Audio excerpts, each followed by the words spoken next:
സ്വരാജിന്റെ വിജയം അതിനപ്പുറം ഒന്നുമില്ല. ഒരു വിപ്ലവ സൂര്യൻ 23-ന് പറന്നിരിക്കും. അതിന്റെ അപ്പുറം ഒന്നുമില്ല.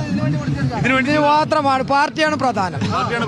അതിന്റെ അപ്പുറത്ത് ഇത് 1 മണിക്കൂറും ചില്ലറി നല്ല സംഖ്യ ഇത് ചെയ്തിട്ട് ഒരു ഇതിനു മുമ്പ് ഞാൻ ചെയ്തിട്ടുണ്ട് 2016-ൽ 21-ന്. വ്യക്തിയെ പറയില്ല, അൻവറിന് എന്ന് പറയണില്ല. കാരണം ഞങ്ങൾ മുത്തലാഖല്ലേ ബീവിയാണോ,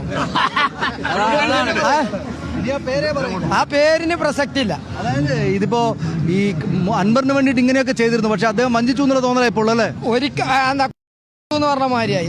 ഇത് എല്ലാ സുഖത്തിനും 2016-ലാണ് വന്നു. ആ ഞങ്ങളെ 21-ന് ഞാനൊക്കെ കൂടുതൽ കഷ്ടപ്പെട്ടിട്ടുണ്ട്. പക്ഷെ ആ വേദന ഇപ്പോഴും പോകില്ല. നിങ്ങളെ കൂട്ടത്തിൽ നിന്ന് കുറെ വോട്ടും കൊണ്ട് പോകുമോ? ഒരിക്കലും പോകില്ല. ഞാനൊരു സഹയാത്രികനാണ്. എനിക്കിത് ചെയ്യാൻ കഴിഞ്ഞിട്ടുണ്ടെങ്കിൽ ഞങ്ങളെ കേഡർ വോട്ട് ഒരൊറ്റൊന്നും പോവില്ല. അത് ഉറപ്പാണ്.